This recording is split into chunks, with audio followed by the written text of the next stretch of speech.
জানি। ওই যখন খেয়াল হয়েছে তখন আমি আমার বাবাকে বললাম, হ্যাঁ বাবা, ওর কিন্তু গার্লফ্রেন্ড আছে, হুম ও অন্য মেয়ের সঙ্গে প্রেম করছে, হুম আর আমার সঙ্গে বিয়ে করবে, কি হবে? হ্যাঁ বাবা তখন শ্বশুরকে জিজ্ঞেস করলো, হেমন্ত বাবু এরম বলছে, তাও আমার শ্বশুর বললো, "হয়ে গেছে। আমার ছেলেটা এমনিতে বড্ড রোমান্টিক, কলেজে পড়ার সময় একজন দুজনকে নিয়ে এসে বলছে, বাবা আমি একে বিয়ে করব। ওরম হয় নাকি? ও ঠিক আছে, ও ছেলে মানুষ বয়সে এরম হয়, ও ঠিক আছে, ইন্দুই আমার বউ হবে। তারপরে ওই যে পিসিমা বলেছিলাম ভবানীপুরের, তো পিসিমার ক্যান্সার হলো, ও আর লাস্ট স্টেজ ক্যান্সার ধরা পড়লো। তখন পিসিমা বলেছিলেন, হেমন্তবাবু, ইন্দু তো আমাদের বাড়ির সবচেয়ে ছোট মেয়ে, আমি কি ওর বিয়েটা দেখে যেতে পারবো? তখন আমার শ্বশুর বললো, হ্যাঁ নিশ্চয়ই। আচ্ছা আর মানে একদম 3 মাস না 2 মাসের মধ্যে আমার বিয়ে ঠিক হয়ে গেল। হ্যাঁ আচ্ছা আর তারপরে বিয়ে হয়ে গেল, আমিও বাঁচলাম যে আমি বউ হয়েছি। এখন আমাকে কেউ আমাকে বলতে পারবে না যে ওঠো ঘুম থেকে, দরজা বন্ধ করে শোবো। আচ্ছা এক গাদা গয়না আমার হবে, জামা কাপড় আমার হবে, আমাকে কেউ কখন কিছু বলতে পারবে না। তারপরে দরজা এই যে বন্ধ লোকটা, করে ছেলেটা, শোবার এটাও আমার বর, privacy আছে। সব আমার, এরকম একটা ভাব হলো। আমি তো পই পই করে বম্বেতে দৌড় দিলাম বিয়ের পরে। আচ্ছা ও তখন ওরা বোম্বেতে থাকেন ওরা, হ্যাঁ বাবা, আমার মানে শ্বশুর, গীতাঞ্জলিতেই থাকেন হ্যাঁ হ্যাঁ। হ্যাঁ আচ্ছা আহ, তারপরে ওখানে যখন গেলাম, তখন তো আমার শ্বশুর আগেই বলেছিলেন যে তোমার এত ট্যালেন্ট আছে, তোমার বাবা তো করতে দেননি ছবি, কিন্তু এরা আমার বন্ধু শক্তি সামন্ত, রাজ ও খোসলা, আচ্ছা তো আচ্ছা তুমি করো। তা আই ওয়াজ, ওই টাইমে আমি প্রথম, মানে আই থিঙ্ক হ্যাঁ যে ম্যারিড হিরোইন। আচ্ছা আর আমাকে আজও মনে আছে যে শক্তি কাকু আমায় বলেছিলেন যে আমি এত আপসেট হয়ে গেছিলাম, মানে অনুরাগের আগে হ্যাঁ, হ্যাঁ কি অনুরাগে উনি কি করে এ করলেন তখন কাস্টিংটা কিভাবে হলো ওই যে বিয়ের আগে আমি গেছিলাম, ওই যে পুজো দেখতে তখন হ্যাঁ আচ্ছা উনি দেখে রেখেছিলেন। তারপরে যেই শুনলেন বউ হবে, তখন বললেন যে হেমন্ত বাবু, তাহলে এই স্ক্রিপ্টটা অনুরাগ করে রেখেছি, ও ইন্দু করুক।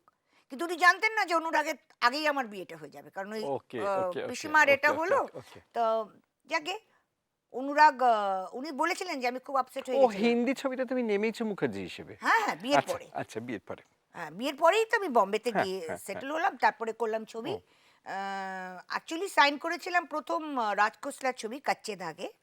ও যেটা পারে হলো হ্যাঁ, যেটা পারে শুটিংটাও হলো শুরু হয়েছিল কাচ্চে দাগের আগে। তাই নাকি হ্যাঁ, ও কিন্তু রিলিজ হলো মানে অনুরাগ। বিনোদ খান্না কবির বেদি হ্যাঁ, হ্যাঁ বিনোদ কান্না কবির বেদি। হ্যাঁ দুটো জয়েন্ট একবারে 6 ফুট 3, আর হ্যাঁ আমার আবার তোমার সে পায়ে হিললেই গ্রামের মেয়ে, বুঝলে? আচ্ছা পুচকি, আমি আবার এইদিকে এমনি করে তাকাই, ওদিকে অমনি করে তাকাই, এর অবস্থা।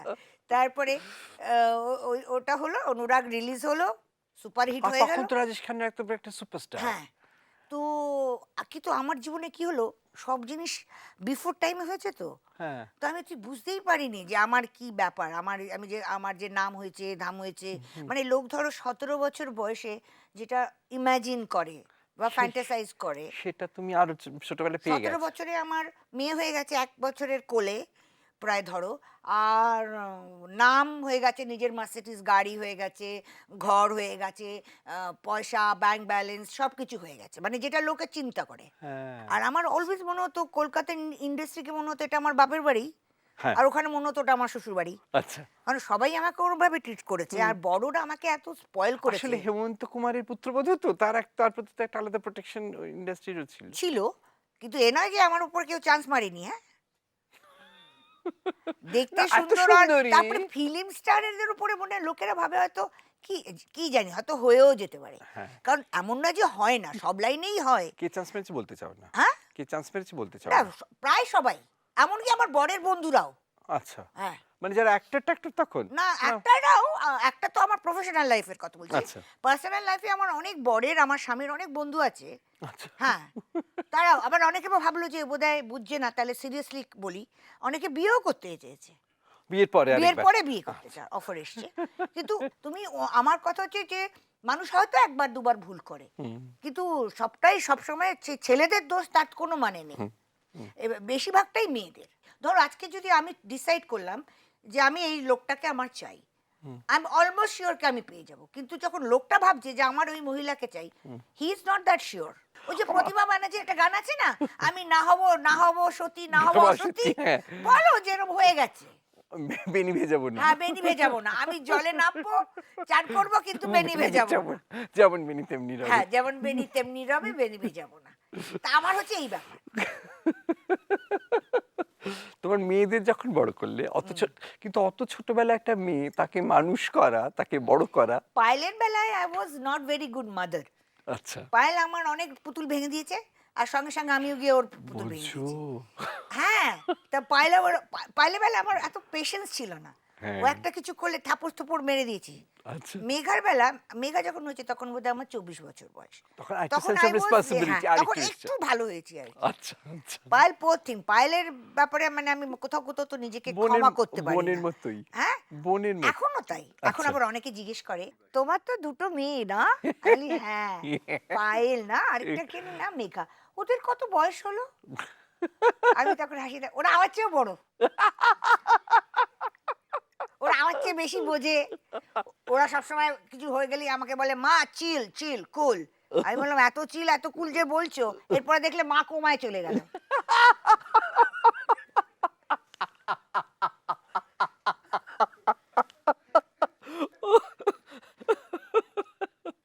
ইন্দুদি, একটা জিনিস জিজ্ঞেস করি, হ্যাঁ নিশ্চয়ই। তুমি একদম রাগ করবে না। না, কড়ি দিয়ে কিডন্যাপের সময় আমরা শুনলাম রিনাদির সঙ্গে তোমার ভীষণ মারামারি হয়েছে, ঝগড়া হয়েছে। মারামারি?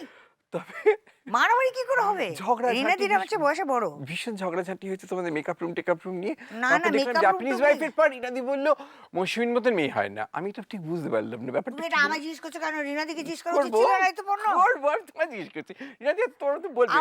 আমার তুমি কি যেমন মনে, মন খুলে সব বলো, না না, সবাই আমার তো বলে না। একটাই আমার যা মনে আছে, আমার স্পষ্ট কথা বলছি, যে একটা সিন ছিল যেখানে অপর্ণা সেন তাপস পালকে দিয়ে এসে খবর দেবে যে আমার বাবা মারা গেছে। তুমি লক্ষ্মী, তুমি আমি সতী। সতী, ও লক্ষ্মী। হ্যাঁ, হ্যাঁ, এখন কি হয়েছে, হ্যাঁ, বুঝতে আমি পেরেছি। তো হ্যাঁ, এসে তৈরি, আমি যেরকম সতী যেরকম সাজি, কারণ আমি তো জানি না যে ওই দিন আমার বাবা মারা যাবে, হ্যাঁ, সুতরাং আমি যেরকম সাজি হ্যাঁ, সেরকম বড়লোক সেজে বাড়ির বউ, বসে হ্যাঁ, আছি। হ্যাঁ, হ্যাঁ, হ্যাঁ।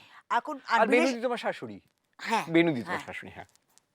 তো ওরম, আর আমি শাড়িটা দেখিয়েছি বিদেশ চ্যাটার্জিকে কে আমি এই শাড়ি পরবো, তো উনি বলেছেন হ্যাঁ। আর অপর্ণাদির আমার মনে হয় সেদিন বোধহয় কোনো নিজস্ব বোধহয় কোনো, মুড টুড আমরা খারাপ ছিল। আর্টিস্টরা হয় না কখনো লো মুড থাকে নিজেদের করে, উনি হঠাৎ ওরম দেখে আমাকে বললো ও ওকে এরম শাড়ি, ওকে এরম গ্ল্যামারাস, তুমি এরম কেন ওকে করলে, এরম একটা এই কথাটা আমি শুনেছিলাম। তারপর উনি আমাকে এসে বললেন যে ইন্দু শোন, তুই একটা কটন শাড়ি আমার পরে নে ছবি এটার জন্য। তখন আমি বললাম যে না, আমাকে তো বিরেশদা এটা বলেনি। তারপরে আমি দেখলাম কি একটা কিছু একটা আনপ্রেজেন্টনেস ব্যাপার হলো বিরেশদার সঙ্গে। রিনাদি রেগে চলে গেল, ও বিরেশদাও গেল পেছন পেছন। আমি তাপসকে দেখে জিজ্ঞেস করলাম কি হলো তাপস? তাপস বলল, তা আমিও বললাম আমার আবার জানি সন্ধ্যেবেলা ফ্লাইট ধরতে হবে। আচ্ছা, আমি তখন দৌড়ে গিয়ে নিজের শাড়ি চেঞ্জ করে, কটন শাড়ি নিজেরই একটা ছিল সেটা পরে হ্যাঁ, আমি বললাম যে এটা ঠিক আছে? হ্যাঁ। বললো হ্যাঁ। আমার অ্যাকচুয়ালি এই ঘটনাটা জানার নয়, আমার জানার হচ্ছে যে এবার যখন তোমরা জাপানিজ ওয়াইফে কাজ করলে রিনাদির ডিরেকশনে, ভাগ্যিস করলাম। ভাগ্যিস করলে। আর আর তা না রিনাদি হলে তো তারপরে এত রিনাদি জানতেও পারতো প্রশংসায় না আমি কিরকম পঞ্চমুখ মানুষ। একেবারে। হ্যাঁ, তারপরে রিনাদি আবার তোমাকে নিয়ে রিনাদির ছবি করার একটা কথা জিনিস ভাবছে। আমার খুব ভালো লাগে জানো তো, কোনটা? রিনাদি বেশ অপূর্ব ডাইরেক্টর। তার তো মানে হ্যাঁ, মানে কোনো এ নিশ্চয়ই, নেই। নিশ্চয়ই। মানে আমি ডিসকভারি চ্যানেলে ওটাই দেখতে পেলাম যে she is a marvellous director. তারপরে একটা জিনিস রিনাদির খুব ভালো লাগলো আমার, ভীষণ যখন আপসেট হয়ে যায়, খুব রাগ হয়ে যায় না, বিস্কুট খায়। না প্রথমে তো গম্ভীর হয়ে যায়, চুপ করে থাকে, তারপর যখন অতিরিক্ত রাগ হয় তখন যখন কেউ বলে তখন ভ্যাঁ করে কেঁদে ফেলে। হ্যাঁ, হ্যাঁ। এই সারল্যর মতন জিনিস আর কি আছে? হ্যাঁ, আমি ভগবানের কাছে প্রার্থনা করি রোজ জানো তো, যে আমাকে এত চান্ট বানিয়ে দিও না যে তোমার দরকার পড়ে না। বুঝতে আমার পেরেছি। ভেতরে ইনোসেন্সিটা রেখো। আমি আবার পড়বো, লাগবে, ব্যথা হবে, চেঁচাবো, কাঁদবো, হ্যাঁ, আবার উঠে হ্যাঁ, দাঁড়াবো, হ্যাঁ, কিন্তু তোমাকে আমার চাই। হ্যাঁ। বাহ! আর মানুষের আমার মনে হয় even প্রেমটাও তাই। ভালোবাসা ততদিনই থাকে ঋতুপর্ণ, যে যতদিন তোমার ভেতরে ইনোসেন্সিটা থাকবে হ্যাঁ, ততদিন তুমি প্রেমে পড়তে থাকবে। হ্যাঁ, কারণ আমি যদি যদি প্রতিপদে প্রশ্ন করতে থাকি, আর সন্দেহ করতে প্রেমে থাকি। পড়াটা এমন হবে না খালি পুরুষ আর নারী নিশ্চয়ই, হবে। নিশ্চয়ই। আমাকে শাবানা আজমি বলেছিল, কি বলেছিল? বলেছিল মৌসুমী সবার সঙ্গে ফ্লার্ট করে, সেই 6 বছরের ছেলে, 60 বছরের বুড়ো, সবার সঙ্গে। আমার খুব মজা লেগেছিল কথাটা শুনে, সেটা সত্যিই তাই। আর আমার মনে হয় যে যতদিন নিজেকে বাচ্চা ভাবে রাখা যায় ততদিন মানে এটা ঈশ্বরের আশীর্বাদ। নিশ্চয়ই। তুমি টাকলা হলে কেন? আমি টাকলা হলাম কেন জানো? আমার অ্যাকচুয়ালি আমার মা যখন চলে গেলেন, আমার মা ২ বছর আগে মারা গেলেন। তখন আমি কিচ্ছু নাড়া হলাম না। আমি বললাম না, এসব কুসংস্কার আমি মোটেই খাবো মানি না। মানি না। তারপর আমার মনে হলো যে এটা কি আমি সত্যি, সত্যি সত্যি কুসংস্কার বলে করলাম না আমার চুলের উপর মায়া, এটা আমি চালালাম যে আমি কুসংস্কার মানি না, এটা আমার নিজের কাছে আমার জানতে হবে। আমি মাকে কি ফাঁকি দিলাম ভেরি এটা ভেবে? ইন্টারেস্টিং। এটা এটা মানে নিজেকে এটা বলে এটা চালিয়ে। যদি প্রত্যেক মানুষ চিন্তা করে না। আমি না একটা শুটিং এর মধ্যে এই যে শুটিং করছি একদম বসে বসে, আর শুটিং হলে কি হয় এই যে আমাদের যারা মেকআপ করে যারা হেয়ার ড্রেসার সবাই থাকতে দাদা চুল কেটে দিই, আমি না আমার চুল কেটে দে, কাটতে কাটতে বললাম নাড়া করে দিত, কি নাড়া করে দে না, ওরা না বুঝতে পারছে না। আমি একটা শর্ট দেখতে দেখতে বললাম আমি পুরো নাড়া হয়ে গেলাম, যিশু শর্ট দিচ্ছিল ফিরে এসে না আমায় খুঁজছে, আমি মাঠটা শুনে বসে নাড়া মাথা। এবার আমি আসি নাড়াতে। ভালো। আমি স্কুলে পড়ি নিবেদনাতে, হ্যাঁ। পাশে একটা ডলি বলে আমার বন্ধু ছিল, আচ্ছা। সে হঠাৎ তাকিয়ে দেখে বলছে এই তোর কপালে না উকুন। আমার এতখানি চুল, আমি কপালে উকুন উকুন, আমি কি করি? আমার কাছে 8 আনা পয়সা ছিল, সোজা চলে গেলাম সেলুনে, গিয়ে বললাম আমার পুরো মাথাটা ন্যাড়া করে দাও। তো সে বললো আরে তোমার মাকে জিজ্ঞেস করেছো, বাবাকে জিজ্ঞেস করেছো এত বড় চুল হঠাৎ ন্যাড়া? আমি বললাম না না শিগগিরই ন্যাড়া করো। তো ন্যাড়া করেছে, মা সিঁড়িতে দেখে প্রায় অজ্ঞান হয়ে গেল। কে কে করলো তোকে এরকম এই দশা? বললো আমি করেছি, মাথা উপরে ছিল। আমাকে বিশু কাকু নেরি বলে আজও ডাকে। অত বড় মেয়ের মাথা নাড়া, পুরো চুল কেটে। এটা কোন ঠিক বয়সে? বালিকা বধূর কিছুদিন আগে। বোঝো, তুমি হিন্দিটা শিখলে কি করে? এই যে ইন্ডাস্ট্রিতে গিয়ে আমি তো আমার সব ভাষাই খারাপ হয়ে গেছে।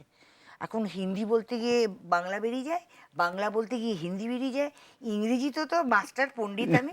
আমার তো এডুকেশন 10 স্ট্যান্ডার্ড, তারপরে তো যা খুশি তাই পড়ে টরে বড় হলাম। তবে ওই দীপা মেহতা যখন ইংলিশ ছবি করলো আমার হ্যাঁ, সঙ্গে, হ্যাঁ। আমি তো দীপা মেহতাকে বললাম যে তোমার ওটা অডাসিটি ইংলিশ আছে। ছবি ছিল না? হ্যাঁ ইংলিশ ছবি, হ্যাঁ। The Bollywood and Hollywood. I am again working with. আচ্ছা, খুব দিস ভালো। Time she came, I met her 2 তোমার weeks তো back. ওয়াটারে করার কথা ছিল। হ্যাঁ, তারপরে তখন তো আরে ওয়াটার ওয়াটারলু হলো তো না। করতে গিয়ে মরে যাচ্ছিলাম। যখন দেখলাম যে আমাকে প্রথমে বললো তোমায় চুজ করেছি, তা আমি বললাম তোমার স্ক্রিপ্টে মহিলারা ব্লাউজ পরে না। হ্যাঁ। না আমার তো ওটা বড় মুশকিল লাগবে, হ্যাঁ। এমন একটা রোল দাও যাতে ব্লাউজ পরে। তখন বলছে ও মা তাইলে তো তোমাকে এই হিরোর মার রোল করতে হয়। আমি চলবে বাবা, একটা ব্লাউজ ট্রাউজ পরা রোল দাও আমাকে। তো তখন এরকম হচ্ছিল, যাকে তখন তো হলোই না ছবিটা। এরও মানে এত এনজয় করেছি আমি এই দুই মহিলার সঙ্গে কাজ করে, রিনা দি আর অপর্ণা সেন আর আর দীপা মেহতা। দীপা মেহতা, ইভেন তনুজা চন্দ্রা। ও করেছো না তুমি ছবি? হ্যাঁ, হ্যাঁ, জিন্দেগি রক্স। হ্যাঁ, and Zindagi it's rocks. Like a picnic এত আর এত প্যাম্পার করেছি। ইভেন না, রিনা দিও মহিলারা কি যখন ডিরেক্টর হন। হ্যাঁ, ভীষণ সেনসিটিভ। আচ্ছা, অ্যান্ড বাড়তি কি পেয়েছো তুমি যে মহিলা ডিরেক্টরদের থেকে, যেটা তুমি মানে মেল ডিরেক্টরদের থেকে পাওনি? অপর্ণা সেনের যে একটা দিক এত ট্যালেন্টেড, হুম। এটা আমি তো জানতাম না। কাজ না করে ছবিটা দেখে, ওনার করা ছবি দেখেছি, হ্যাঁ, বুঝতে পেরেছি। কিন্তু ওটা যে প্রত্যক্ষ যখন আমি দেখতাম কাজটা যে করতে দেখলে হ্যাঁ, সামনে। যে হাউ শি কনসেভ আর হাউ নট অনলি দ্যাট, ওয়ার্কের মাঝে যে ইউনিটকে হুম, হুম। সব দিকে নজর রাখা, এটা তো একটা দারুণ কাজ। আর সেটা অ্যাজ এ অ্যাক্ট্রেস হয়ে উনি যেটা কাল্টিভেট করেছেন বা ওনার ভেতরে ছিল, বা ওটা এইটা যে একটা ডিসকভার করলাম আমি, উইচ ইজ আমার মনে হলো ভীষণ পরম পাওয়া। ভূষণ কোম্পানি চলো চলো চলো চলো চলো পাল্টাই